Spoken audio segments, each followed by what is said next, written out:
Hello, Average Flatlanders. Today I wanted to talk about an interesting topic that's been kind of making its rounds around the outdoor world, and it is the reintroduction of grizzly bears into woods near you. Now, this recently came to mind just because if you follow the outdoors at all, if you're into backpacking, camping, kind of in the backwoods, in the backcountry, things like that, you've probably heard and seen an uptick in human and bear interactions, especially grizzly bears. There's been a couple pretty high profile cases in the last year of things going bad. And also, you may or may not know there's been a number of plans and things that are being implemented to actually bring grizzly bears and reintroduce them into certain places. The one that got me thinking recently was an announcement on Washington State that they're bringing grizzlies back into the Cascades, the Northern Cascades, and that's interesting to me because the Average Flatlanders were there less than a year ago, and we were backpacking in the Cascades, so it just kind of made me think I should talk about this topic.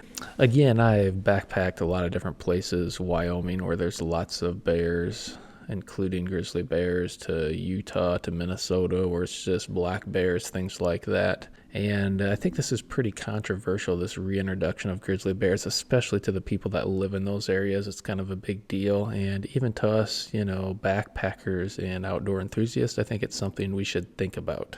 I think the most obvious thing to say is that if you're going to reintroduce grizzlies into an area that for the last 100 years or more that people have been using consistently, same family, same generation, same people using the same parks for 100 years, that has not included grizzly bears, of course, there's probably going to be some issues when plans like that go ahead to bring back grizzlies into certain areas, including the Northern Cascades in Washington State. I would say there's three types of camps that you find people that fall into. I would say the first one is the insane, uber crazy environmentalist who's way off their rocker, who would probably save a squirrel over human life. People like that usually fall into the camp of, well, they were probably here at one time, we're bringing the grizzlies back and deal with it. On the way other side, you've probably got the hardcore hunter fisher person who pretty much take all, conquer all type of person who probably is not liking the idea of grizzlies introduced just because. And then there's probably a lot of people who are just in the middle, just the average everyday average flatlander, every person that just likes to go out, go backpacking, go into the backcountry and just enjoy the outdoors. They probably just fall in the middle, and they probably don't know what to think about things like this. Let's just take this instance of the reintroduction of grizzly bears in the Northern Cascades as an example. Let's talk about that situation in particular. The truth is that anyone who's spent time in the backwoods, if they've been backpacking in the backcountry, Wyoming, different places around Yellowstone, places that there are grizzly bears, and then spent time in the places there are not, the truth is there's a big difference between those two things. If you're someone going into the backcountry where there's just mountain lions, maybe a couple black bears, things like that, yes, it makes you act a little different than when you're backpacking in your backcountry where there's grizzly bears, say in Wyoming, for example. And people can say, oh, well, you need to be careful when you're in the backcountry. There's already cougars, things like that. You have to be careful. Yes, that's true.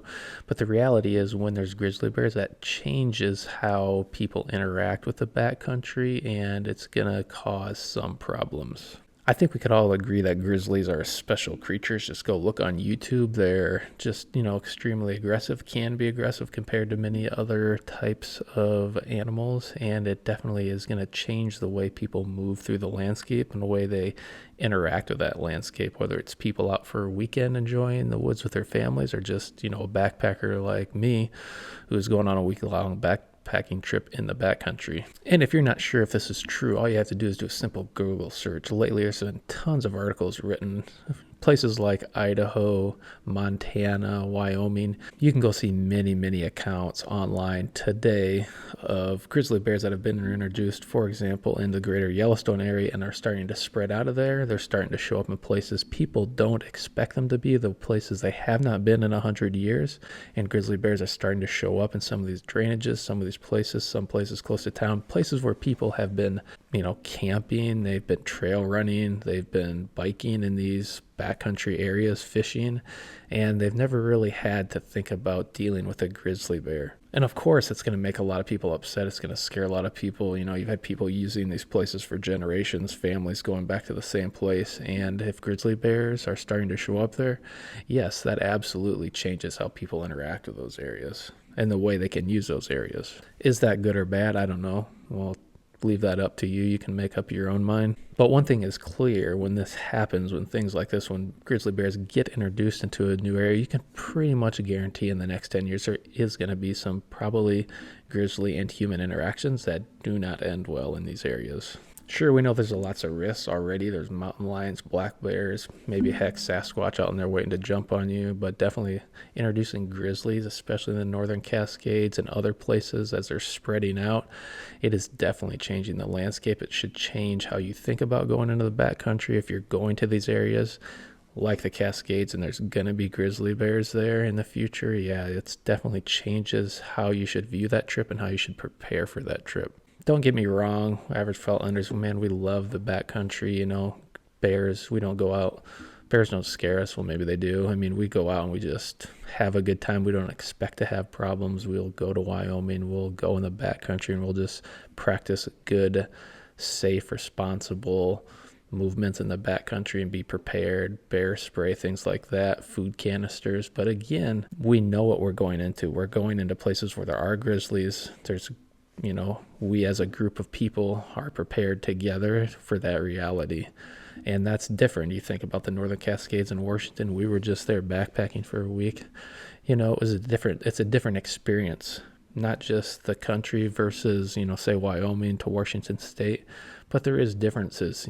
It's maybe less worry. You act a little bit different because you don't think you're going to get eaten by a grizzly. It definitely changes the dynamic. And even me, as I think about this, grizzlies coming into Cascades, it's extremely in the backcountry. There you can get out way in the middle of nowhere.